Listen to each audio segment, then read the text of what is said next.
जय जय श्री राधे, जय जय श्री राधे, जय जय श्री राधे श्याम। प्रिय मित्रों, सभी सनातन धर्म प्रियों को कीर्ति सुता चैनल के माध्यम से स्वामी महेशानंद सरस्वती का सादर वंदे। मित्रों, वीडियो के डालने में थोड़ा अंतराल हो गया क्योंकि मैं वृंदावन की यात्रा में चला गया था। बाकी बिहारी जी के दर्शन के लिए गया था, इसलिए वीडियो में विलंब हो गया। तो आप सभी स्वस्थ होंगे और मंगलमय होंगे। आज मैं आपके सामने, पहले मैंने एक वीडियो महर्षि पतंजलि के बताए हुए सिद्धांत, उनके पतंजलि योग दर्शन के अनुसार यम के बारे में चर्चा की थी। तो 5 यम होते हैं और 5 नियम। तो पहले हमने यम के बारे में पूर्णतया से चर्चा की थी उसमें। और आज मैं जो चर्चा कर रहा हूँ, तो महर्षि पतंजलि जी क्या कहते हैं कि जीवन का मुख्य लक्ष्य भी प्राप्त हो जाएगा और जीवन सुखमय हो जाएगा यदि एक मनुष्य जीवन में यम नियम का पालन करने लग जाए।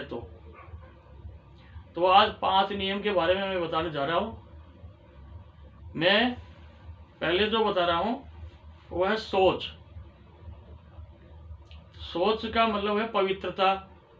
और पवित्रता 2 प्रकार की होती है, बाह्य और आंतरिक। तो बाह्य पवित्रता तो होती है शरीर की, जैसे हम गंगा आदि स्नान कर आते हैं, तीर्थों में स्नान कर जाते हैं, तो वो एक शरीर की शुद्ध अवस्था हो जाती है। लेकिन अंदर की जो पवित्रता है वो तो शास्त्रों का अध्ययन, महापुरुषों का संगत और परमात्मा का भजन, इससे अंतर जो है शुद्ध होता है। तो उसके अंदर व्रत है, उपवास है, शास्त्रों का अध्ययन है, और बार बार आप किसी भी नाम का जाप करते हैं, किसी भी मंत्र का जाप करते हैं, उससे आपके मन के ऊपर बहुत गहरा प्रभाव पड़ता है। और आपका मन मतलब आपका चित्त, आपकी बुद्धि और आपका अहंकार जो चतुष्पाद अंतःकरण का है वो पवित्र होता है। इसका नाम सोच है। अब मैं दूसरा जो बता रहा हूं वो है संतोष। तो संतोष क्या है?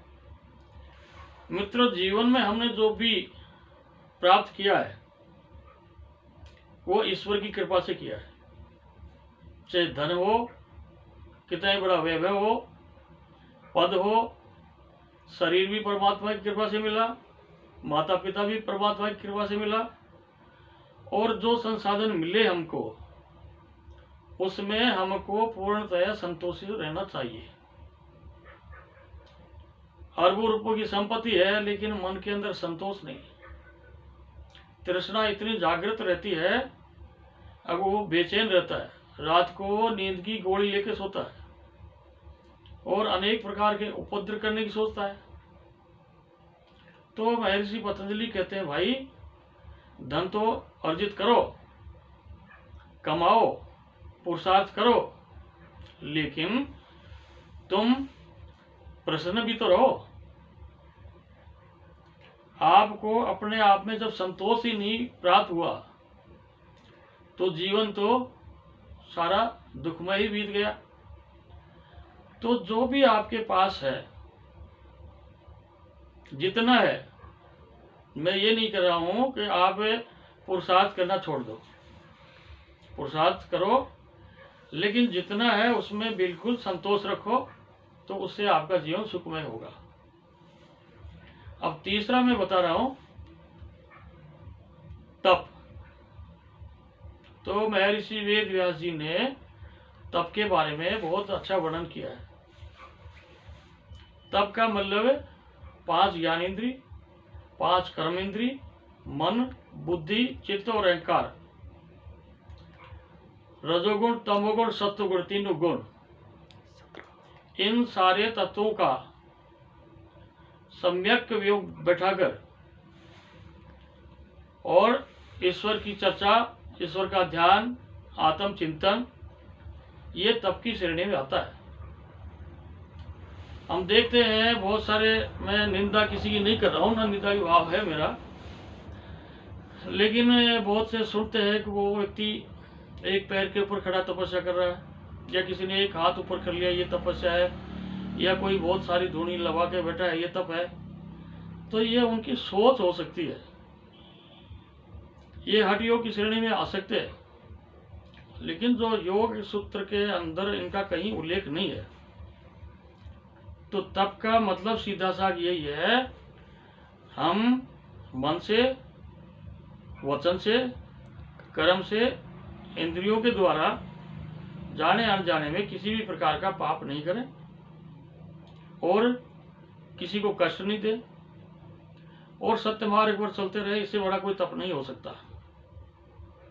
तो ये तप की श्रेणी में है। अब मैं चौथा जो बता रहा हूं, ये है स्वाध्याय। स्वाध्याय क्या है? तो स्वाध्याय का अर्थ, पहला अर्थ तो ये है कि मैं कौन हूं, खुद का चिंतन करे, खुद का चिंतन बार बार करे कि मैं हूं कौन। और चिंतन करने योग यही वाक्य है, चाहे आप वेदांत दर्शन देखो, चाहे आप भागवत देखें, चाहे गीता देखें, तो उसमें स्वयं का चिंतन।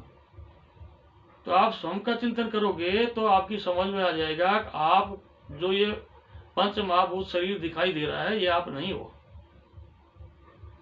तो आप सच्चित आनंद स्वरूप एक आत्मा हो। तो ये जो दिखाई दे रहा है, ये तो शरीर है। तो एक तो ये चिंतन है, ये स्वाध्याय है। और दूसरा, सत्य शास्त्रों का अध्ययन करे। प्रमाणित जो ग्रंथ है, श्रीमद् भागवत है, गीता है, और हमारे 6 दर्शन है, योग वासिष्ठ है, योग चिंतामणि है, विवेक चूड़ामणि है, बहुत सारे ऐसे ग्रंथ हमारे हैं, विचार चंद्रोदय है, जिससे हमको बहुत सारे अच्छे ज्ञान की प्राप्ति हो सकती है। तो ये भी स्वाध्याय में ही है। तो धीरे धीरे करके मनुष्य को अपने बारे में चिंतन जरूर करना चाहिए, क्योंकि सबसे पहले वह उठते क्या करता है, संसार को देखता है और संसार के इस प्रपंच में पड़ा रहता है, शाम को भोजन करके फिर सो जाता है। तो वो खुद का चिंतन कर नहीं पाता और इसी उल्ट फेर में उसकी मृत्यु हो जाती है, अंत समय आ जाता है। तो फिर अनेक योनियों में वो भोगने के लिए दोबारा आता है। तो ये जो है स्वाध्याय के अंतर्गत हैं। अब मैं 5वां जो बता रहा हूं वह ईश्वर प्राणिधान। ये भी बहुत महत्वपूर्ण है।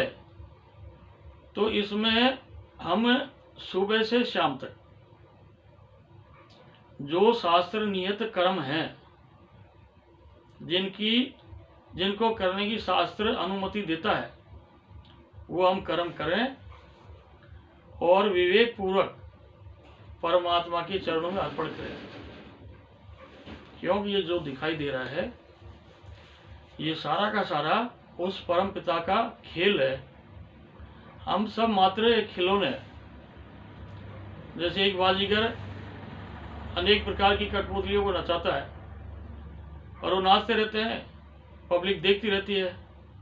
तो इसी तरह से हम भी ईश्वर की कठपुतलियां तो हैं, लेकिन परमात्मा ने हमें कितना सुंदर शरीर दिया, स्वस्थ शरीर दिया, अच्छी बुद्धि दी, और फिर भी हम ईश्वर का चिंतन नहीं करें और संसार के चिंतन में, संसार के उल्टफेर में लगे रहकर हम अगम का जो मार्ग है वो छोड़ दें। ये सारा बहुत दुखदायी होता है। तो तुम जो भी कर रहे हो, जो भी करने का मतलब शुभ कर्म, वो सारे परमात्मा को अर्पण करो और बाद में तुमेव माता च पिता तुमेव, तुमेव बंधु च सखा तुमेव, तुमेव विद्या द्रविणं तुमेव, तुमेव सर्वं मम देव देवा। हे परम सत्य, हे परम तप, हम आपको प्रणाम करते हैं और मेरे किए हुए कर्म जो शास्त्र सम्मत हैं आप उनको स्वीकार करो। ये ईश्वर प्रणिधान है। मतलब जैसे गीता में कहना कि हे अर्जुन तू सब छोड़ और मेरी शरण में आ जा। तो सब परमात्मा का ही है, तो परमात्मा को अर्पण करने में कंजूसी नहीं करनी चाहिए। आज का ये विषय इसी के साथ समाप्त होता है। अगले वीडियो में आपसे पुनः मुलाकात होगी। इसी के साथ जय जय राधे, जय जय श्री राधे, जय जय श्री राधे।